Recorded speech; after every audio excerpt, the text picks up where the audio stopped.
Hi friends, আশা করি ভালো আছেন। কামিজ কাটিং করার পরে শরীরের সাথে কামিজ ফিটিং হয় না। কিভাবে কামিজ কাটিং করলে শরীরের সাথে সুন্দর ফিটিং হবে, অ্যাকুরেট ফিটিং হবে, সেটাই দেখাবো আজকে এই ভিডিওর মাধ্যমে। আরও একটি টিপস থাকবে। অনেক সময় দেখা যায় কামিজ কাটিং করা হয়, সেলাই করার সময় কামিজের মোড়ার সাথে হাতার মোড়া মিলে না, ছোট বড় হয়ে যায়।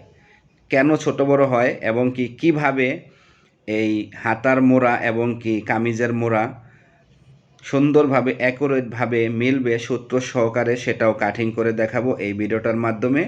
আশা করি ভিডিওটা ভালো লাগবে, সম্পূর্ণ দেখবেন। যেহেতু এটা একটা রেডিমেড কামিজ, আমি প্রথম পিছন পাটটা বসিয়ে নিলাম 2 বাজে ভাঁজ দিয়ে। গলাটা তৈরি করা আছে।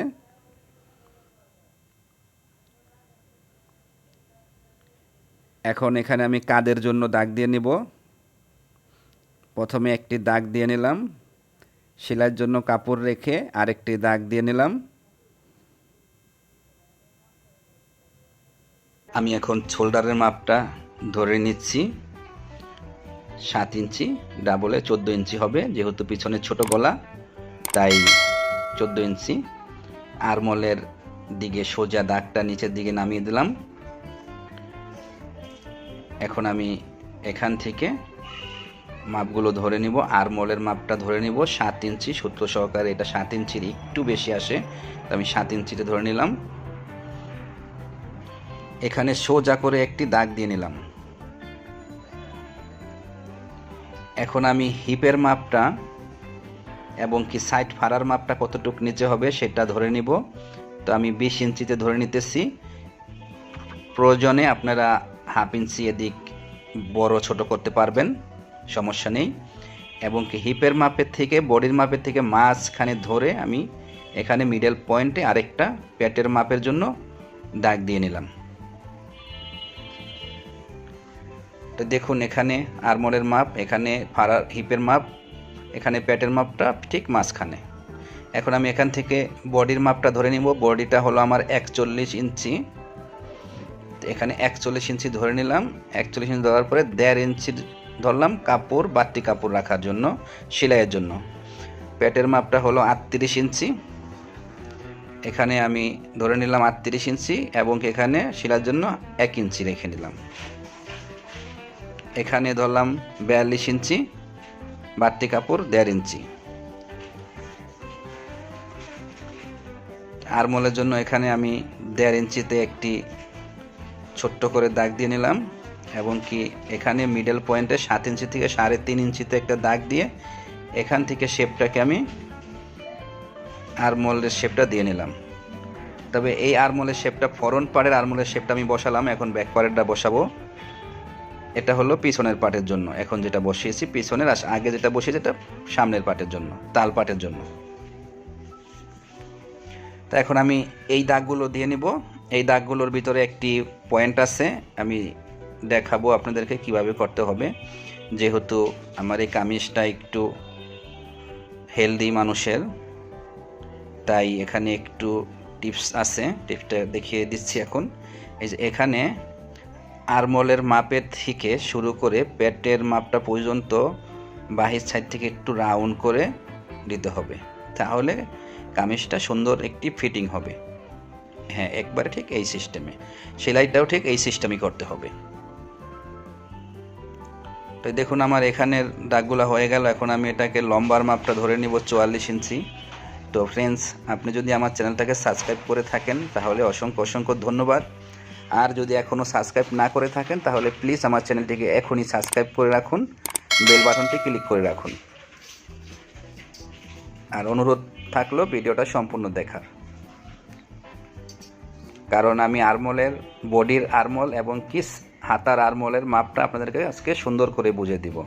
আমি ঘেরের মাপটা ধরে নিয়েছি এখানে 22 ইঞ্চি। তারপর এখান থেকে ঘের থেকে একটু সোজা করে একটি দাগ দিয়ে নিলাম হিপ পর্যন্ত।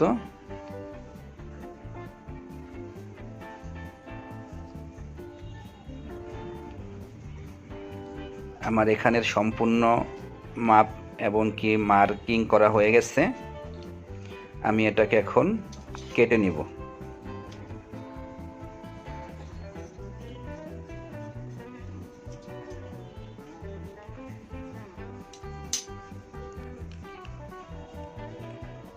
আমি এখন এখানে শোল্ডার থেকে কাটিং করে নিব সম্পূর্ণ পিছনের পার্টটি। এখানে যেহেতু গলাটা কমপ্লিট করা, গলাটা আমি মিলিয়ে ধরে তারপর কাটবো, কারণ যাতে কোনো এক পার্ট ছোট বড় না হয়।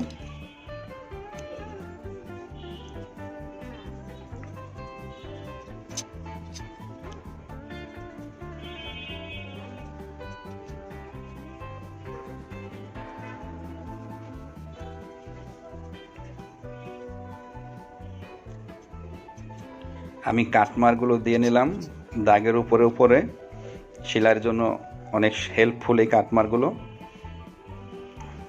আমার পিছনের পার্টটা কাটিং শেষ হয়ে গেল। এখন আমি এই সামনের পার্টটাকে বসিয়ে নিতেছি প্রথমে, তারপর এটার উপরে আমি পিছনের পার্টটাকে বসিয়ে আমি এটাকেও ঠিক একইভাবে কাটিং করে নিব।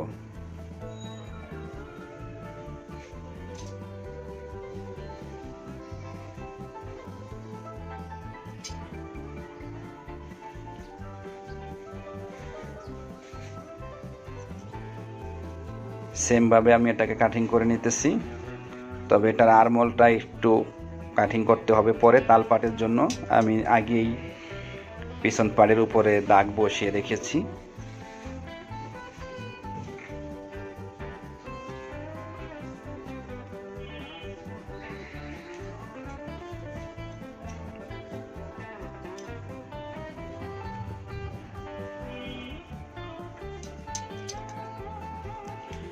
আমি সামনের পাটটাকেও কাটমার করে নিতেছি ঠিক একইভাবে। এটা দিয়ে রাখলে সেলাইয়ের সময় আর মাপ ধরা লাগবে না। এখনই যে আমার এই সামনের পাটটাও কাটিং করা হয়ে গেল, আমি এখন এখান থেকে তাল পাটটা কেটে নিব 1/2 ইঞ্চি পরিমাণ। যেরকম প্রথম পাটে আমি দাগ দিয়ে রেখেছিলাম ঠিক একইভাবে আমি এটাকে এখন এই তাল পাটটা কেটে নিতেছি। হয়ে গেল আমার পিছন পাট এবং কি সামনের পাট কাটিং করা। এখন দেখুন আমি আর্মহোলের মাপটা ধরতেছি। এখান থেকে আছে 8 ইঞ্চি, এখান থেকে আছে 9 ইঞ্চি। তো এখন আমি হাতার মাপটা দেখাবো, হাতার কিভাবে কাটলে আপনি আর্মহোলের সাথে খুব সুন্দর অ্যাডজাস্ট হবে। আমার হাতার মেজারমেন্টটা হলো লম্বা 15 ইঞ্চি 3/4 হাতা ধরে নিলাম। বাড়তি কাপড়ের জন্য আরেকটি দাগ দিয়ে নিলাম। এখান থেকে 3 ইঞ্চি ভিতরে আরেকটি দাগ। এখান থেকে আমি বডির মাপ ধরেছিলাম 7 ইঞ্চি, এখানে ধরবো 7.5 ইঞ্চি। এটা সবসময় মনে রাখতে হবে, 1/2 ইঞ্চি প্লাস। এখানে 3 ইঞ্চিতে একটা দাগ দিয়ে অ্যাঙ্গেল করে একটা দাগ দিয়ে নিলাম। মুহুরি 12 ইঞ্চি, আর্মহোলের থেকে আরম্ভ করে সোজা মুহুরি পর্যন্ত দাগ দিয়ে নিলাম। এখান থেকে একটু শেপ হবে হালকা, এই যে শেপটাকে বসিয়ে নিলাম। এখন আমি আর্মহোলের এখান থেকে এই আর্মহোলের শেপটাকে বসিয়ে নিলাম। তো দেখুন এখানে আছে 8 ইঞ্চি। এখন খুব সুন্দরভাবে আমি আপনাকে এটা বুঝিয়ে দিব। এখানে আবার ধরে ধরে বুঝিয়ে দিতেছি। 8 ইঞ্চি, এখানেও 8 ইঞ্চি, সেম দেখা যাচ্ছে ভিতরের দাগের থেকে, কেন 8 ইঞ্চি। এখন এটা দেখুন 9 ইঞ্চি এবং কি এটাও ঠিক 9 ইঞ্চি। এই আর্মহোলটা কোনো প্রকারের সমস্যা হবে না সেলাই করার জন্য, কোনো ছোট বড় কিচ্ছু হবে না। তো দেখুন আমি এটাকে কেটে নিলাম।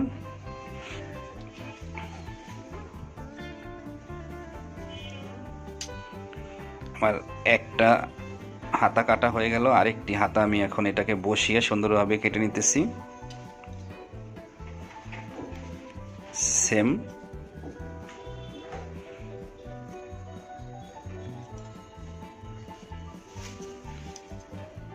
কাটমার দিয়ে রাখলাম সেলাইয়ের জন্য। এখন আমি এটাকে এইভাবে তালপাট কেটে নিব। আমি সামনের পাটেও তালপাট কেটেছিলাম 1/2 ইঞ্চি এবং কি হাতায়ও আমি 1/2 ইঞ্চি তালপাট কেটে নিব। এটা অবশ্যই লাগবে, এটা ছাড়া কামিজ কখনো ভালো ফিটিং হবে না, যেহেতু পিছনে ছোট গলা, সেই কারণে। বড় গলা হলে সমস্যা নাই, পিছনে সামনে সমান গলা হলে কোনো প্রবলেম নাই, তালপাট না কাটলেও হবে। এটাকে কেটে নিলাম, তালপাটটা কেটে নিলাম, এখানে একটু টিক চিহ্ন দিয়ে রাখলাম, দেন এই সাইডে তালপাট কেটেছি। আমার সম্পূর্ণ কামিজটা কাটিং করা হয়ে গেল। আশা